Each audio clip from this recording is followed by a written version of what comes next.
अपने मायके में मेहमान मत बनिए। प्रणाम माँ, मैं कल आ रही हूँ। बच्चे भी जिद कर रहे थे, नानी के यहाँ जाना है। मुझे भी आए साल भर हो गया है। सपना ने माँ से कहा।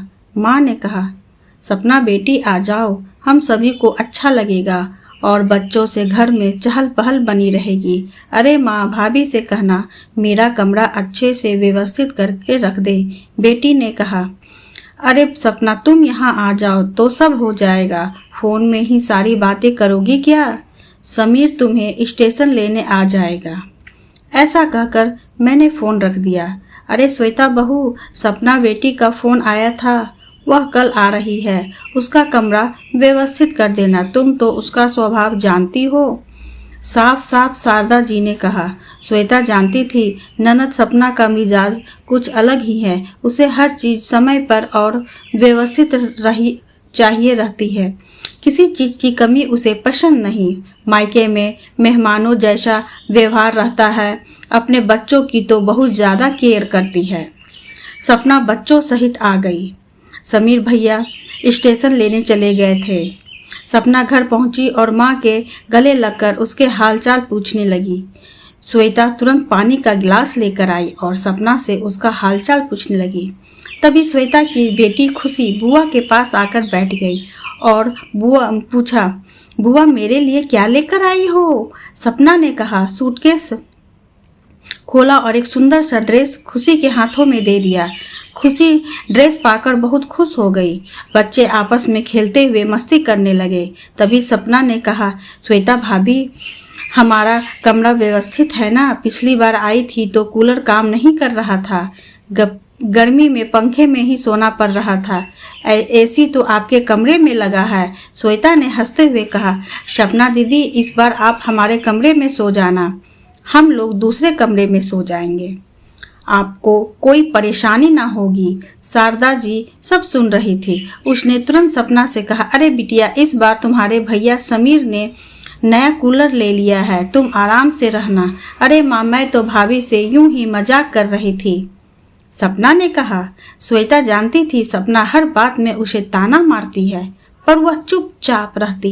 श्वेता चाहती थी कि सपना दीदी जितने दिन रहे खुश रहे, उन्हें किसी बात की तकलीफ ना हो, क्योंकि अब पिताजी नहीं रहे, उन्हें किसी की कमी महसूस ना हो। श्वेता हर तरह से खुश रखने की कोशिश करती।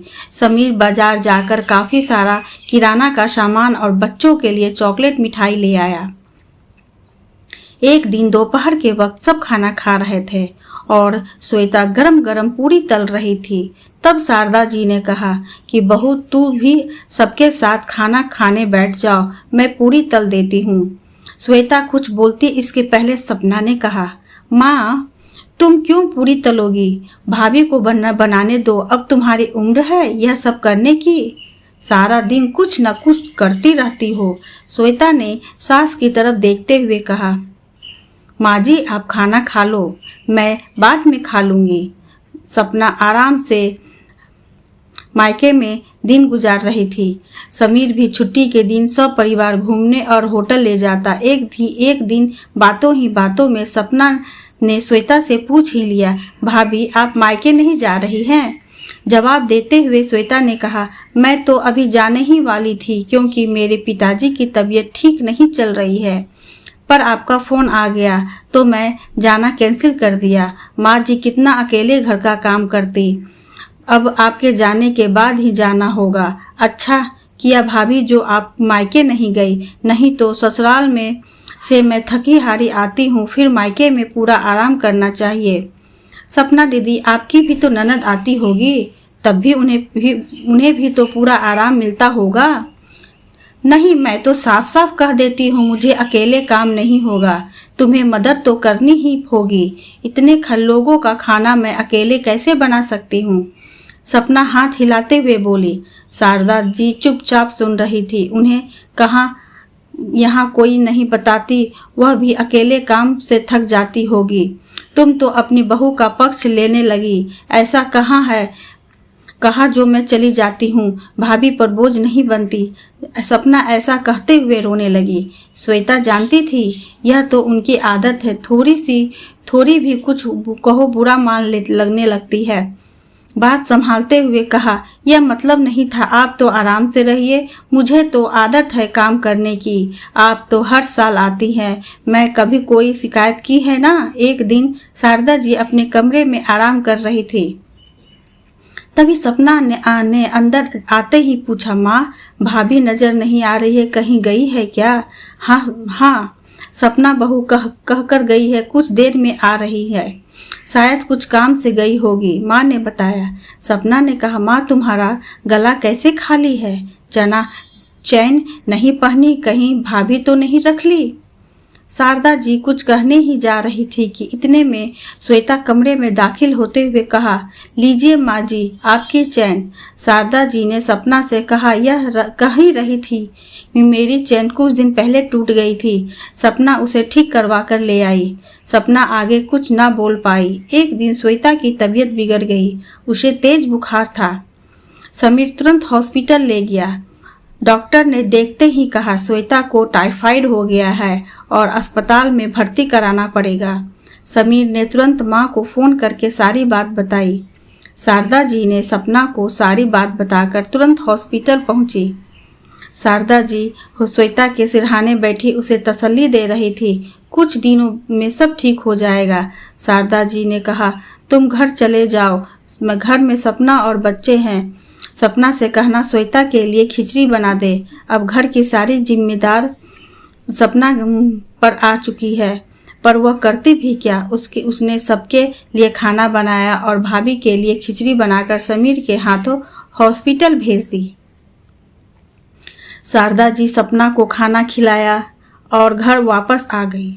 घर आकर देखा सपना काम कर रही थी और बच्चे कमरे में चुपचाप खेल रहे थे। उसके आते ही सपना ने पूछा, भाभी की तबीयत कैसी है? शारदा जी ने कहा था, अभी काफी कमजोर हो गई है, कुछ दिन हॉस्पिटल में रखना पड़ेगा। तुम तो अब यहीं हो, मुझे किसी बात की चिंता नहीं, तुम घर संभाल लेना। सपना मन ही मन सोच रही थी, अभी ना आते तो अच्छा रहता, हर बार मायके आके आराम करके ही जाते हो, पर अब तो मेरा घूमना फिरना भी नहीं हो पाएगा। सोचा था अच्छी शॉपिंग कर लूंगी, मायके शॉपिंग करने का मजा ही कुछ और होता है। पार्लर जाके अपना मेकओवर करवा लूंगी, अब संभव नहीं लगता। सपना ने कमरे में आते ही कहा, क्या भाभी हमारे आते ही आप बीमार पड़ गई? आप जल्दी से ठीक हो जाओ, मुझे आपका घर नहीं संभालना ने आता। अरे दीदी, यह तो आपका मायका है, समझ कर ही तो आती, तो ऐसा फिर क्यों कह रही हो? श्वेता ने कहा। एक दिन श्वेता ने सपना से कहा, मेरी अलमारी में कुछ बैग रखे हैं, उसे ले आओ। सपना ने जैसे ही बैग खोल कर देखा, काफी महंगी साड़ियाँ और बच्चों के लिए ढेर सारे कपड़े थे कि अभी ये क्या सामान? आश्चर्य होकर सपना पूछा, हाँ दीदी, आपके आने से पहले ही मैंने और समीर ने जाकर सारी शॉपिंग कर ली थी, क्योंकि मुझे मेरे पिताजी की तबीयत देखने जाना था। मैं मायके चली जाऊंगी, पर आप आ रही हैं तो मैं कैसे जा सकती थी, पर कहीं अचानक जाना पड़ जाए तो आप सभी के लिए पहले ही यह कपड़े खरीद लाए थे। सपना अपने आप को बहुत शर्मिंदा महसूस कर रही थी। सपना श्वेता के गले लगते हुए रोने लगी। भाभी, मैंने आपको हमेशा गलत समझा और बहुत बुरा भला भी कहती रही, पर आप कभी सामने से जवाब नहीं दिया। मुझे माफ कर दो। अरे दीदी, ऐसा मत कहो, आप तो बेटी हैं, घर पर आपका भी तो हक है। अब तो मेरी तबीयत ठीक है, हम सब घूमने फिरने चलेंगे और खूब शॉपिंग करेंगे। शारदा जी सब देखकर सुन रही थी कि जो इतनी समझदार बहू है, कभी आपने पिताजी की कभी महसूस ना होने दी। उसकी हर चीज का बखूबी ध्यान देता था, पर नीलम ने भाभी को कभी वो महत्व नहीं दिया जिसकी वह हकदार थी। श्वेता जैसे ही काम करने किचन जा रही थी कि सपना ने हाथ पकड़ते हुए कहा, भाभी, जब तक आप पूरी तरह से ठीक ना हो जाती, मैं किचन संभाल लूंगी। मैं अभी यहीं पर काफी दिन रुकने वाली हूँ। श्वेता ने कहा, सपना दीदी, आपकी जब इच्छा हो तब आप जाएं, जाया करे, मायका को मायका ही समझे, ना कि मेहमान बनकर आए, तब भी प्यार और अपनापन का रिश्ता बना रहेगा। मायके में माँ के बाद भाभी ही सब कुछ होती है। उसने प्यार और अपनापन का रिश्ता बनाकर रखे ताकि मायके में इज्जत बनी रहे। धन्यवाद। आपको यह स्टोरी कैसी लगी? अगर अच्छी लगी तो लाइक, शेयर एंड कमेंट्स करके जरूर बताएं।